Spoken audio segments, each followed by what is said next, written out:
Hey Brandon, what's your role at White Wilderness here in the wintertime? I am the operations and maintenance manager for the lodge here.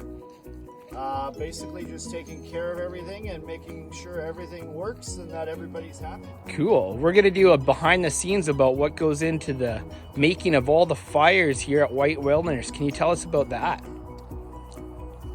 Well, it all starts with the wood pile back here. Generally, most of this wood is cut in the summer, in small bits in the summer, and then mostly again in the fall, just in preparation for winter. We do get a load of logging truck to come in and dump this. As you can see, I'm probably not stacking this like that, so prefer a hardwood. Obviously, it's a little easier to split. We have mainly red alder here, and there's some birch mixed in as well. All this wood is sourced locally from the terrace area.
So Brandon, what's the perfect length for the fires here at White Wilderness? Well, I try to cut everything generally in the 14 to 16 inch range.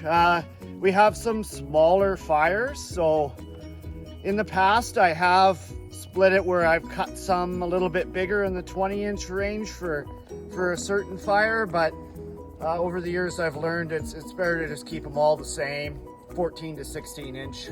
That's always the best. Perfect.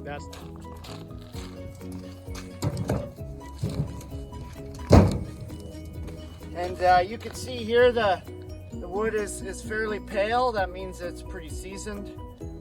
If it's got a lot of red or it's a darker color, then it's probably still pretty wet. And I still will cut it, but I just put it aside to dry for a month or so.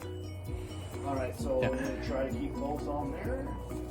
So a nice easy cut there, and there. Lucky that one didn't fall off, less work for the cutter. Boom, now you got 4 pieces there just like that. And these halves like that on the smaller one, that's probably just fine as well. I won't need to recut that. Generally in quarters, you know, that's gonna fit in pretty much every fire we have here. I don't need to cut that much smaller, so a little less work, right? When you're cutting this by hand, anything you can do to save effort is a bonus. So here we got the fire starters. Is that what you're going to show us now? The different we kinds have of a couple different kinds of fire starters here. These ones, they're definitely the cheaper of two. But that's just like a small wax and cardboard fire starter. They're super nice for the guest cabins and also for the sauna. You just light a couple of those, throw them in, and they're going to get the fire going really well in there. For the bigger fires inside, I use these ones. They're a little bit bigger. They're kind of like oily, similar thing with the sawdust, but they have some sort of an oil in them, and they tend to burn for quite a bit longer to get the fire going. Where these might only go for 5 minutes, these ones are going to burn for about 15-20 minutes, and then you're guaranteed to get that fire going in the morning, right? We used to use, I used to cut kindling, like small pieces of wood, to get the fires going, but it just gets abused, especially in the guest cabins.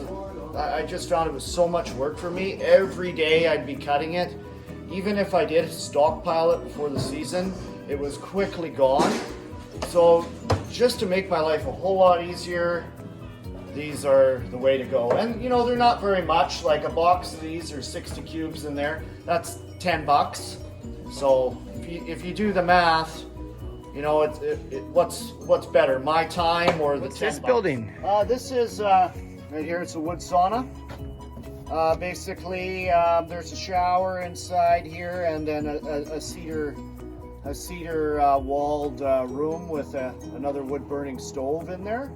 And this is lit every day, almost every day of the season. Even in fishing, it's used quite often. It's kind of nice to, you know, a lot of people like it. You know, come have a nice hot wood-fired sauna. And this one particularly, like, it can get quite hot, and a lot of people really enjoy that, especially in the skiing.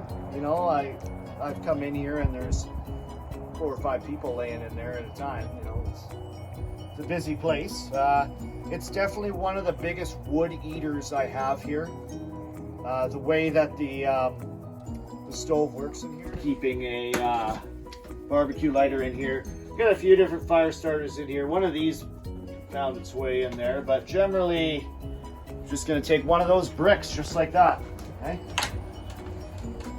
In here like this.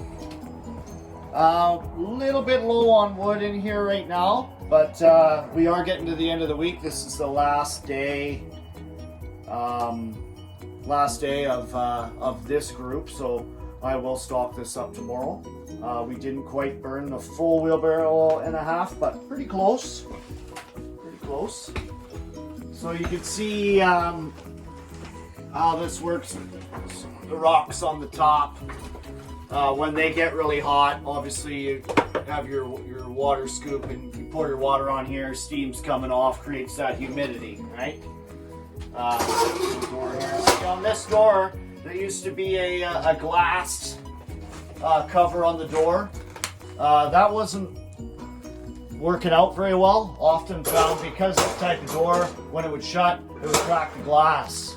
So I went through 2 pieces of glass before I was like, I'm not doing this anymore. I found an old road sign, and I cut the road sign out. It's an aluminum sign, and I stuffed it in there.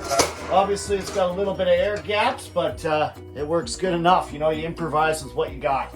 The pieces of glass for this tempered glass were about $200, and I got a road sign for free that I found in the ditch. So definitely a money saver there. What are the temperatures that this building gets up to? Well, temperature gauge here, like optimal in here would be between 160 and 180 Fahrenheit. That seems to be your optimal. I have seen it up to 220, but what that is a little bit too hot. You come in here and yeah, you can barely sit down. The benches get really hot. Everything. It does happen once in a while, but I try to regulate it around that 160. That seems to be everybody's comfort level for sure. Okay, so this is our biggest fire in the lodge here. You can see that in there, it's still a little bit warm from this morning. It would have been lit around 6 in the morning, and it's 11:30 now, so it stays hot for quite a while, right? I have this little wood catcher here. I generally try to keep this topped up. That's one of the chores for the day as well. And I have another wood pile out here if you want to follow this way.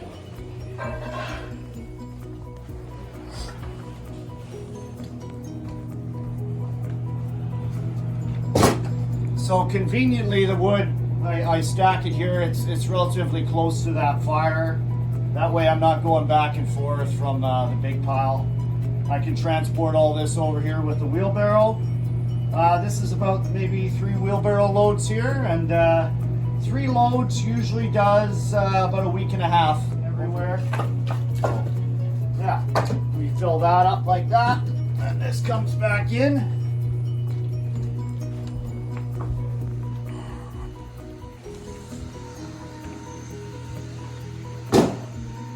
just like that. And get this going.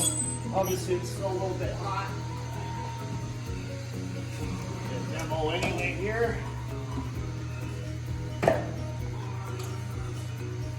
And I'm just gonna stack this up, like put as much in there as I can.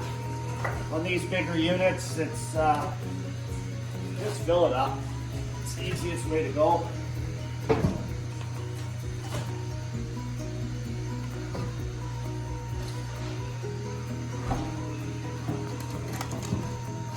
So I got that stacked up pretty good like that. Always keep a lighter in the pocket. And then I'm going to take, these ones are a little tricky to get lit. You gotta kind of sit there for a sec.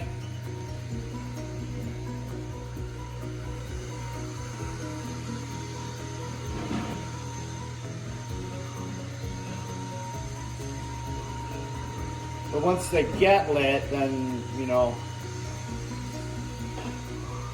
it stays for a while. So there we go. I got the corner going like that. These are nice and safe to handle as well. You don't got to worry about, you know, the hot potato type thing. You can get it in there right away. So, you know what, just try and find I got a little gap in there just like that. And I'm just going to place that in there. Try and get some stuff over top of it. So you're getting some flame just like that. And that's it. Shut the door. There she goes. There's a damper on the bottom here, this little slider. All the way to the left is fully open, so that's going to allow as much air as possible. When this gets really hot, I'll come about 3/4 position. Pretty rare that we go all the way shut. It really chokes down there, so generally that 3/4 is good.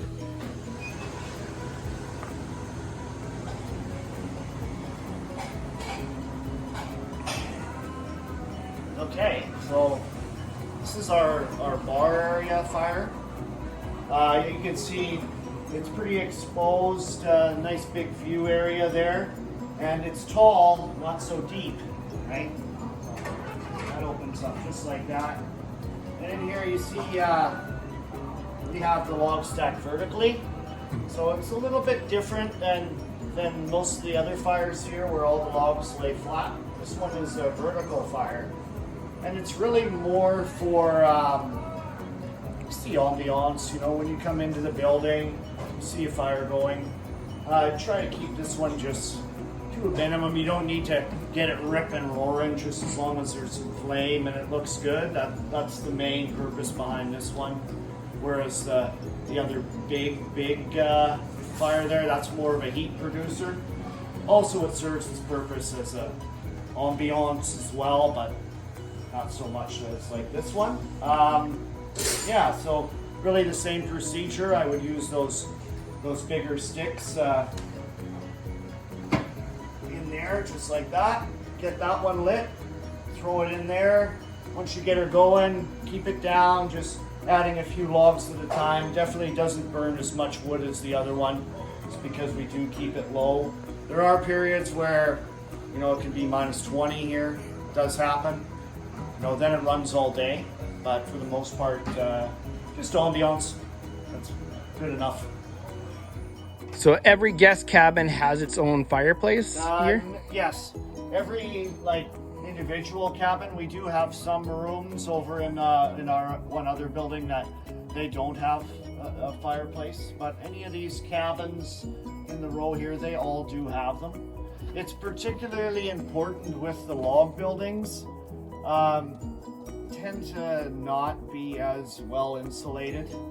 Ours don't have the crack chinking in them, so when it gets really cold, you can get some drafts and things like that. So that's where the fires really come into play as well. So, and again, you know, if it's the same like inside, like if you're in a log cabin, you know, it feels like it needs to have a fire.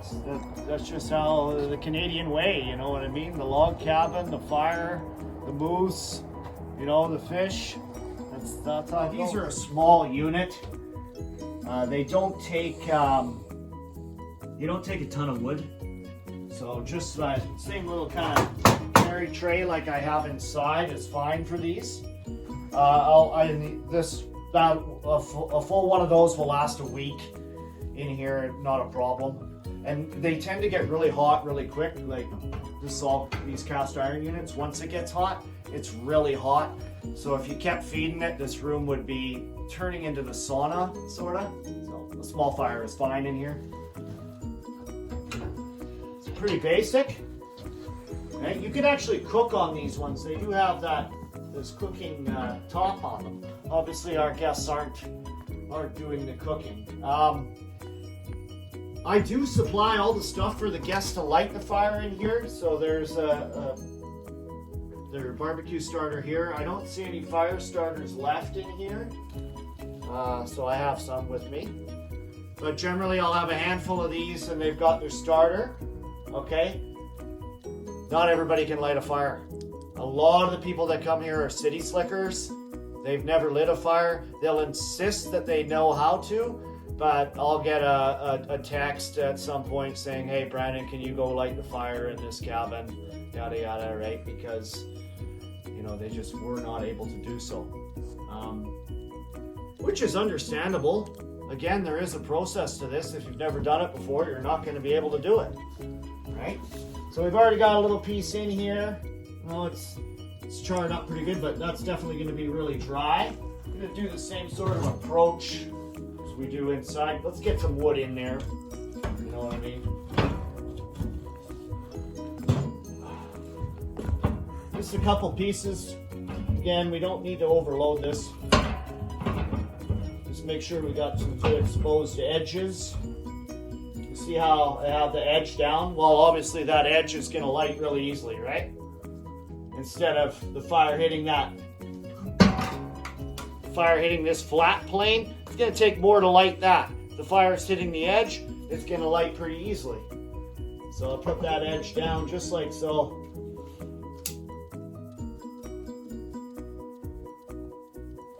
And we do that again, we light our fire starter. We'll let it get going a bit. There's a bit of ash in here. It is Friday, or it is Thursday, last day of the stay. So everything's, we're a little low on wood. There's some ash in there, but that'll all get cleaned up tomorrow. And we'll just place that in there nice. Okay, make sure